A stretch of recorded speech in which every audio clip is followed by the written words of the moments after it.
Hey, what's going on guys? Adam here. I hope you're having a great day and welcome to the video. So 3 months ago, I created a video on what stocks I'm watching and a lot has changed since then. The S&P 500 reached new all-time highs after recovering from the C word. Apple and Tesla announced stock splits, and Soulja Boy now streams RuneScape, a medieval clicking game from 2001. Clap, ooh, don't get sprayed, nigga in broad day. Young Draco pop up out that cut, effing in on my waist. Dark shades look like Johnny Cage, cut them like a switchblade. I've been rich since like the 6th grade. What a time to be alive. We're going to reevaluate those stocks and then go over some alternatives that I think are worth the buy. No one can predict the future, so keep in mind that these are just my opinions. At the end of the day, I'm just some dude on the internet who really likes investing. All right, let's get into it.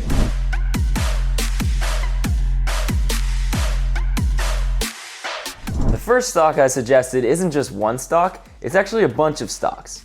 It's the S&P 500 Index Fund. There are a lot out there, but my personal favorite one is FXAIX. It has the same returns as VFAIX, the fund that Warren Buffett famously used to win his $1 million bet, but has a quarter of the expense ratio. His philosophy is for the average investor, buying low-cost index funds and holding long-term will give the best results. He literally put his money where his mouth was to win that bet. You probably already know that index funds track many different companies to diversify your assets and reduce your risk. They are the epitome of not putting all of your eggs into one basket, which will help protect you during market volatility. With the C word thing still going on and the presidential elections right around the corner, there's a decent chance that we will see some volatility in the near future. This is something to consider before you invest right now, especially into any single stock. Moving on, the first real stock that I recommended in that video was Apple. Just a heads up, I'm actually recording this on the day of the stock split,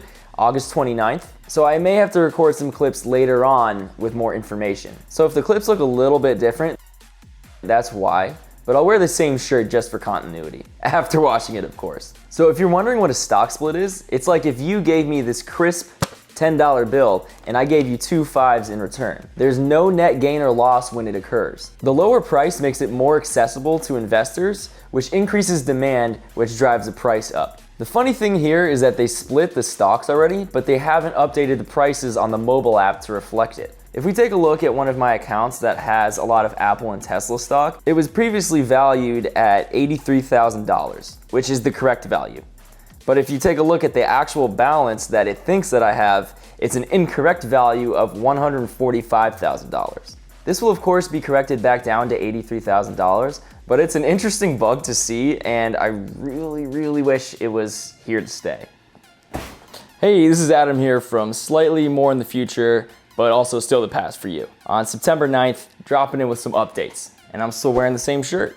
Just kidding, I washed it. The stock split was almost 2 weeks ago, so I'll use those new prices now. So when I posted that last video, it was around $83 per share, and right after the stock split, it was trading at around $125 per share. Part of me thinks it's a little overvalued right now. When stocks double in price in the span of months, usually that's a red flag. But on the other hand, the C word did this to a lot of other stocks, and plus, it's Apple. They're a wonderful company flush with cash and will likely see long-term growth after the stock split. As far as valuation, even at its all-time high, its PE ratio is still 39, which sounds high, but compared with others in the tech industry, this is actually pretty normal. For example, Microsoft is sitting around 34 and Google is around 37. It's possible that Apple could have actually been undervalued before and has since grown into its proper valuation. On top of more potential price growth, Apple also offers a dividend of $3.28 per share for a yield of 0.66%.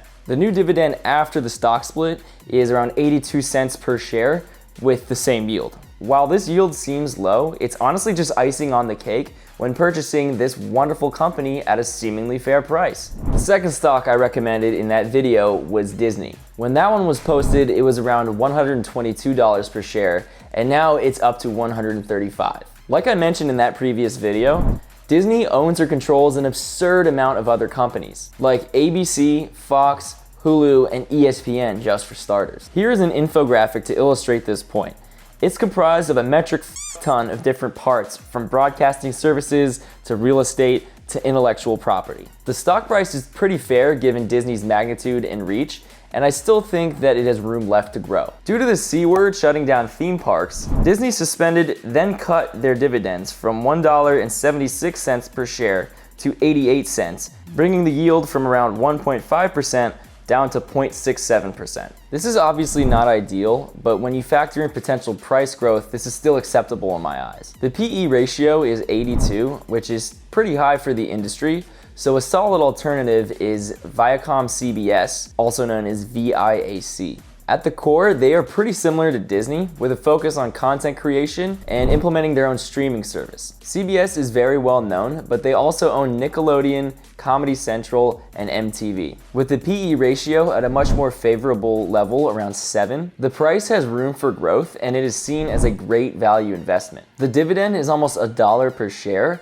which is a pretty high yield of 3.44%. So you could also take this as a dividend pick as well. Viacom is a solid pick right now, and Disney is still a great investment, so it could be a good time to pick up both. The third stock I recommended was Johnson & Johnson. When I posted that video, it was around $148 per share. Now it's around $153, so not much has changed. The dividend is the same at a little over $4, keeping the yield around 2.65%. This pharmaceutical giant is still working towards creating a vaccine for the C word, targeting Q2 of 2021. They have increased the dividend for the 24th year in a row, but their price growth has lagged behind the overall S&P 500 and of course any indexes that track it. Good news for dividend investors, but not so much for growth and value investors. Johnson & Johnson's PE ratio of 19 is pretty high for the industry, with their competitors like Pfizer and AbbVie coming in at 13 and 9. These have also been experiencing similar levels of lagging growth, so these are really only good picks for those who want to focus on dividends. While I do have holdings in the industry,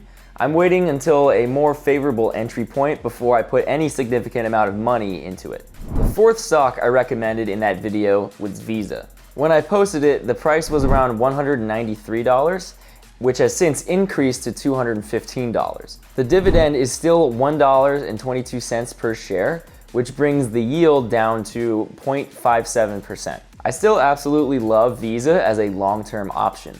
As the largest payment network in the world, Visa has around 3 billion cards in circulation, or about 1 card for every 2 people on this planet. Their fundamental business model does not have high maintenance costs, resulting in lower operational expenses and higher levels of profitability. On top of all of this, Visa has rock solid free flow cash generation, so it's not going anywhere anytime soon. It's not without its cons, like fierce competition from Mastercard, but even with this, you still might want to pick up some shares and dollar cost average, especially if the price comes down. If you want to hedge your bets, you might want to consider picking up Mastercard, especially if we see another correction. They come with a higher PE ratio of 53 compared to Visa's 42, but I've seen very high growth recently to support this. Mastercard also comes with a similar yield to Visa, so you'll still be getting those sweet dividends. Both of these companies have a bright future as we move to a more digital economy. The fifth and final stock I recommended in that video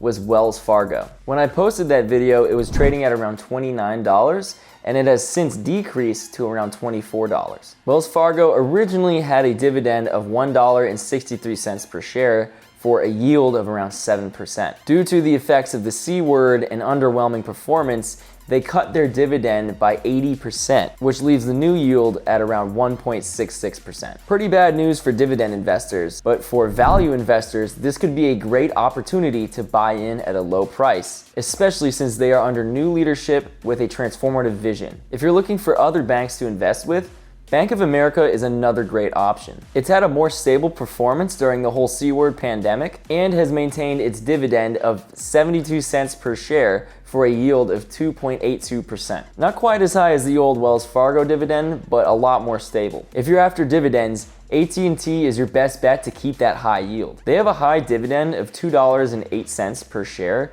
for a yield of around 7%, which is about what Wells Fargo had before the dividend cuts. For value investors, Wells Fargo is still a great pick, but for those looking for a little bit more short-term stability, Bank of America is a great option. If you're after dividends, AT&T is your best replacement. So to wrap it up, the 5 stocks that I looked at in my previous video was Apple, Disney, Johnson & Johnson, Visa, and Wells Fargo. Some of those are still solid investments, but I also recommend looking at Viacom, Mastercard, Bank of America, and AT&T as some alternatives. While the prices of many stocks are still reaching their all-time highs, many investors, including myself, are sitting on cash, especially with potentially turbulent times ahead of us. But above all these recommendations, just remember that consistent investing into low-cost index funds is the best strategy for most investors. Thanks for watching, and I hope you have an amazing rest of your day. I'll catch you in the next one. Take it easy.